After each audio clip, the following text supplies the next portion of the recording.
Oui, bonsoir à tous. Bonsoir, Monsieur le Président. Je note juste, Max, merci beaucoup pour l'exposé. Et puis, je note que la partie écrite, enfin, le projet qui est présenté est très agréable à lire et très illustré. Et félicitations. Ça, c'est sur la forme. Juste dans ta conclusion, tu dis ce budget a été construit par les vice-présidents, les élus de la majorité et les services, pas les maires. C'est une erreur de ma part. C'est une erreur. En tout cas, pas les maires. De ma part. Pas les maires. Je vous présente mes excuses. Je suis d'accord.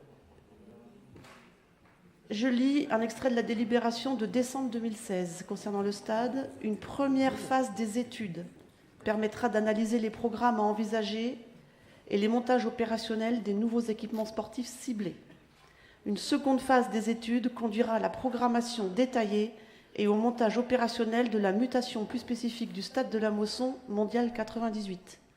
Une fois l'intégralité des études finalisées, le Conseil de métropole devra se prononcer sur le programme et les enveloppes financières prévisionnelles de la ou des opérations et autoriser le lancement de toutes les procédures de consultation conformes au décret numéro 2016-360 du 25 mars 2016 relatif au marché public.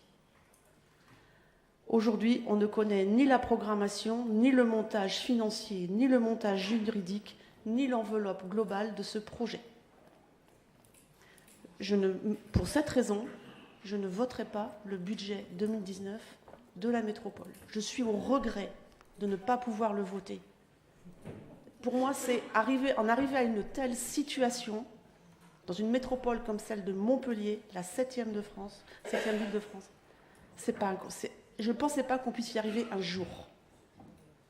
Qu'on nous demande de voter 10 millions en investissement sur un stade, d'accord, dont on nous annonce par les médias qu'une première pierre va être posée à l'été 2019. Voilà. C'est quelque chose pour moi qui est impensable et je dois m'y résoudre. Deuxième chose, ça c'est sur la méthode. Deuxième chose, sur le fond, j'estime qu'on a d'autres priorités et qu'aujourd'hui, la métropole étouffe. On a d'autres priorités que ce stade. Ça, c'est le point de vue de la commune de Murviel.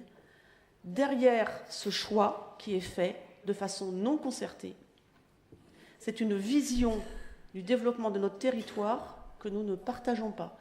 Et là, c'est non pas dans l'intérêt des Murviellois que je parle, mais dans l'intérêt des métropolitains. Je parle en tant que maire, mais aussi en tant que conseillère qui prend à cœur la vision du développement de notre territoire à l'échelle globale.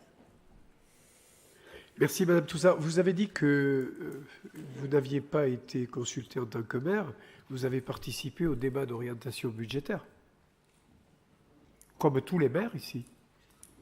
Donc, quand M. Lévitat, oui, il n'a pas noté, mais vous avez participé au débat d'orientation budgétaire, qui est un débat ouvert dans lequel chacun doit prendre la parole. Ben oui. Monsieur le Président, désolé. Je ne connais pas le programme, je ne connais pas... Non, mais que vous vouliez voter contre, Madame Touzat. Je ne connais pas le montage juridique, je ne connais pas le montage financier d'un projet sur lequel on me demande de voter 10 millions d'euros. Voilà. Je prends mes responsabilités. Non, j'ai compris votre raisonnement. Mais quand vous dites que le budget n'a pas été partagé avec les maires, c'est faux. Il a été partagé lors du débat d'orientation budgétaire.